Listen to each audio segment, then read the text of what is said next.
Hi friends, దొండకాయ masala fry ఎలాగో చూద్దరు. కానీ ఉల్లిపాయ మసాలా కలిపిన ఫ్రై అనమాట. దానికి కావాల్సిన పదార్థాలు ఏంటంటే దొండకాయలుగా చక్రాలు చేసుకోవాలి.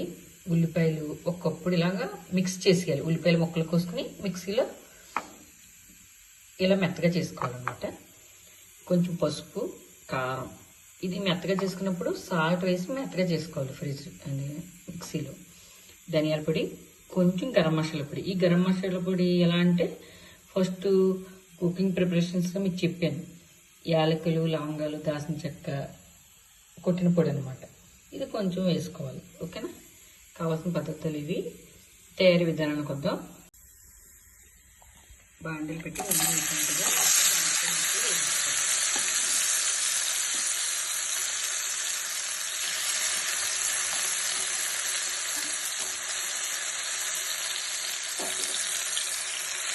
దాంట్లో వేసి పసుపు వేసుకోవాలి.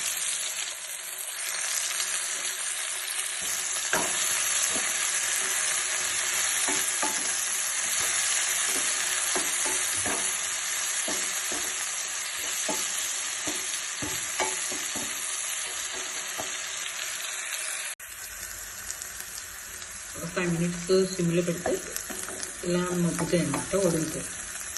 వడిని దీంట్లో ఏం చేయాలంటే మనం రుబ్బి మిక్స్ చేసుకుంటున్న ఉల్లి వేసేయాలి.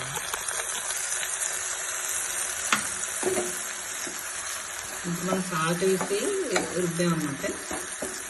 మొత్తం ఎన్ని కలిసే విధంగా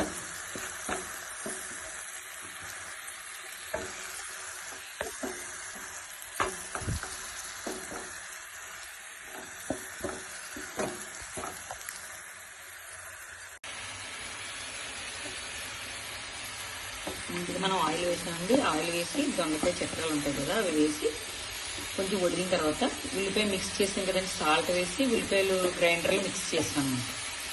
ఆ మిక్స్ చేసి వేసింది అవి దొండకాయలు మగ్గిన తర్వాత దాంట్లో ఉల్లిపాయలు వేసేయాలన్నమాట. వేసి ఈ పసుపు, ఉప్పు దీంతో వేగుతుందన్నమాట. సిమ్లో ఉంచేయాలి. ఇలా సిమ్లో పెట్టేద్దాం. కావాల్సిన మూత వేసుకోవచ్చు, లేని పక్షం ఇలా నెమ్మదిగా వేపుకోవచ్చు అన్నమాట. పచ్చివాసన లేకుండా వేగుతుంది. ఇలా చిండిపోవాలన్నమాట. ఇలా వేసింది. తీసుకుంటే ధనియాల పొడి, మసాలా పొడి వేసేయాలి.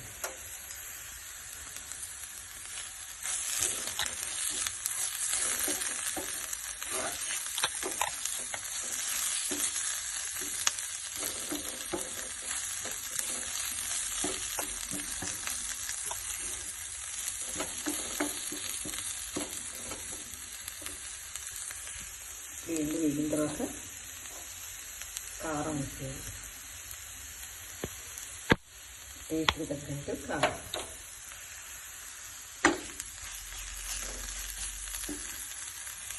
ఇలా ఇంకొక 5 minutes మగ్గించాలి.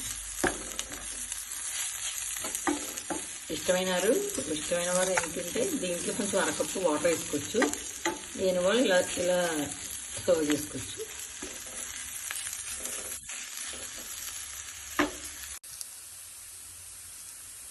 సాల్ట్ చల్లకపోతే కొంచెం వేసుకోవచ్చు. హాయ్ ఫ్రెండ్స్, ఇలా దొండకాయ ఫ్రై మసాలా ఫ్రై అనమాట. చాలా టేస్టీగా ఉంటుంది. ఇలా గిన్నె నుంచి విడిపోతూ ఉంటుంది అనమాట. చూడండి, ఇలా వస్తే ఆయిల్ కనిపిస్తుంది. ఇలా వదిలేస్తున్నాం కదా, వేడివేడిగా చేసుకుని రైస్లోకి సర్వ్ చేసుకోవచ్చు. చాలా టేస్టీగా ఉంటుంది. హాయ్ ఫ్రెండ్స్, ఇలా దగ్గరికి వెళ్ళిన తర్వాత బౌల్లోకి తీసుకోవాలి. ఆయిల్ చూస్తారు, ఇలా అబ్జర్వ్ చేస్తుంది. లైట్గా ఆయిల్ కనిపిస్తుంది. అలా అయిన తర్వాత గ్యాస్ కట్టేయడం అనమాట. ముందుగా స్టవ్ వెలిగించి బాండీలు పెట్టి ఆయిల్ వేయాలి. తర్వాత దొండకాయ చక్రాలు వేసి పసుపు వేసి వేపాలి. తర్వాత సాల్ట్ వేసి ఉల్లిపాయలు మిక్స్ చేసి మిక్స్ చేసి వేపాలి. తర్వాత ధనియాల పొడి, మసాలా పొడి, కారం వేసి మొత్తం అన్నీ కలిపి సాల్ట్ చూసుకుని ఒక 5 minutes ఇలా వేపుకుని గ్యాస్ కట్టేయడమే. రెడీ, దొండకాయ మసాలా ఫ్రై రెడీ. గ్రేవీగా ఉండాలంటే ఇందులో కొంచెం వాటర్ వేసుకుని కొంచెం మరిగిన తర్వాత కట్టేయడం అంతే.